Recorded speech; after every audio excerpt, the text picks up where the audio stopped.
Hi everyone, and welcome to today's coloring video for the 30-day coloring challenge. And for you who are new for this kind of series right now, Kathy from the Daily Marker is having a 30-day coloring challenge, and I am joining in every day with a new video where I color an image. I have chosen to go for the theme. I'm chosen to go for is MFT stamps, so my favorite thing, stamps. And today I am playing along with a cow from the stamp set The Whole Herd. So if you want to know the list of the pens that I'm using, it is in the description down below, but also on the blog. All of those these videos will have blog posts, and on my blog post you can also follow me by subscribing to email if that is something you want to do. If you are liking these kind of videos, please thumbs it up, it means a lot to me. If you have any questions or comments, just comment down below, and if you want to see more like this, just hit the subscribe button. Well, that was the start today. I usually end the video with that, but I thought I kind of turn things around, start with that today. Today I am coloring a cow, and I had a lot of fun playing around with this cow. So I am envisioning a light source in the upper right corner, mostly because she has her bum towards the left, so I kind of envisioned her sort of being a little bit more to the right and having the light. A model should always face with the face towards the light, and this cow is not any exception. But anyhow, I am using R12, R01 and R00 for my kind of peachy, pinky, fleshy tone of the nose of the cow, because I thought that she would have a fleshy tone nose, this little cow. The other colors for this cow is going to be black and white, so she's going to be a black and white cute little cow. And the reason for that is because I'm from Sweden, and in Sweden we have a butter company called Bregott, and their kind of cow they have on the packaging, but also in all of their commercials, is a black and white cow. So it's kind of a little homage to them. But to make it color today the black, I have chosen to go with my N grays and the 100 black. If you color the 100 and the 110 beside each other, you might, in best daylight, you will see a difference, but there isn't that much difference, so it's usually whichever I pick up of them two when I choose which black to go to. When it comes to the grays, I'm very particular about my grays. I like to mix and match depending on the colors, and right now I do it on emotion. The N's have been with me from the beginning of this kind of challenge, and I continue to play around with them because I kind of like them right now. They're kind of my comfy grays. Other days the teas will be my comfy grays, or the warms, or the colds. So what gray I pick up, it also depends a little bit about the matching colors, but in this case the only matching color you have is the pink. So just from a personal reference, I would kind of lean a little bit more towards a warm color to kind of keep those keep all colors into the kind of warm spectrum, and that would be the warm gray and the neutral gray. But yeah, that was a lot about grays. When I do black, I always do 2 layers. Sometimes I don't, it depends on if I get bored, because I do get bored sometimes.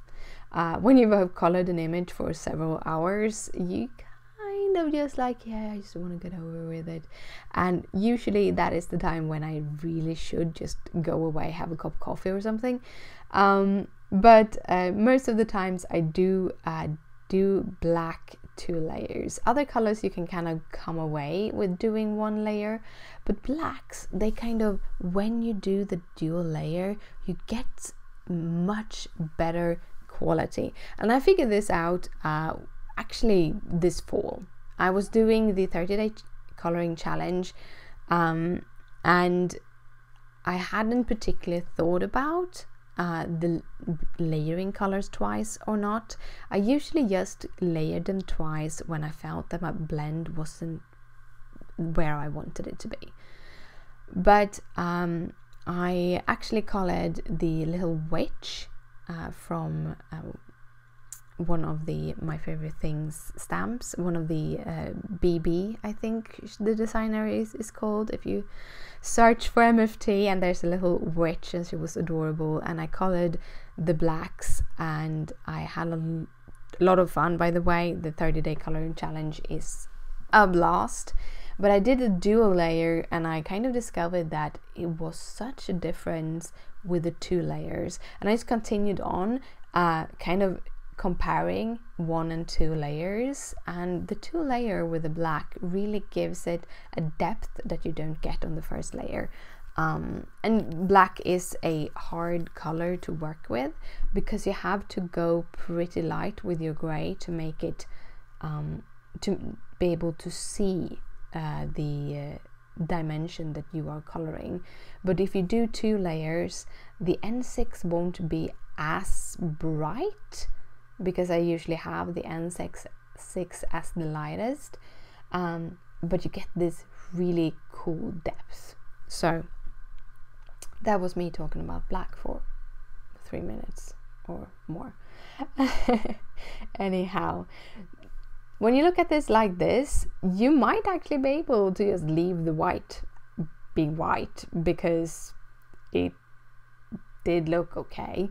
But I am going in with the rest of the ends, so the N0, N4 and N2 to do the blending. Not in that order. I don't know why I said that order, but anyhow, it's starting to get late here, so I'm about to head to bed. I just want to get this video for you before. So you can see I made a little bump on the cast shadow under the cow's nose. This kind of brings up the reality a little bit higher, because you can see kind of that shadow from her open mouth, and that is just like this teeny tiny detail that kind of brings the whole cow to life. And I love adding those kind of small details to my coloring. When I color white, I always use N4 as the darkest.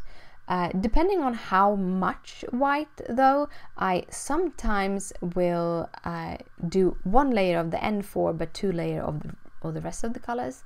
But I always use the 4 of the grays as the darkest color, because I really want that contrast to bring up that dimension. White can be pretty hard to get dimension in, can easily get it to look a little bit more gray than you wanted, which I very often do.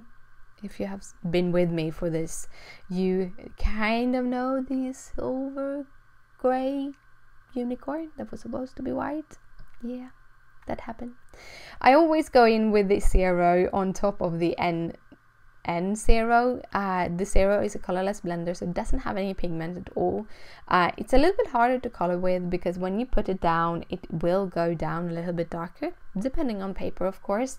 But the paper I'm working on, which is the Make It Colorful cardstock, which is linked down below, it actually gets a little bit gray from the darker colors, so you really have to wait for the color to dry before you know if it worked out, or if you have to go over with the N0 again. But I do love this paper, because it's really, you can really layer on it without it starting to bleed or anything, and you can also get pretty good crisp shadows on it. So yeah. now my cow is done. I want to thank you so much for watching. If you have any questions, just comment down below. If you like it, please thumbs it up. And here are a playlist of the other videos if you haven't seen them. Thank you again for watching, and I'll see you later. Bye!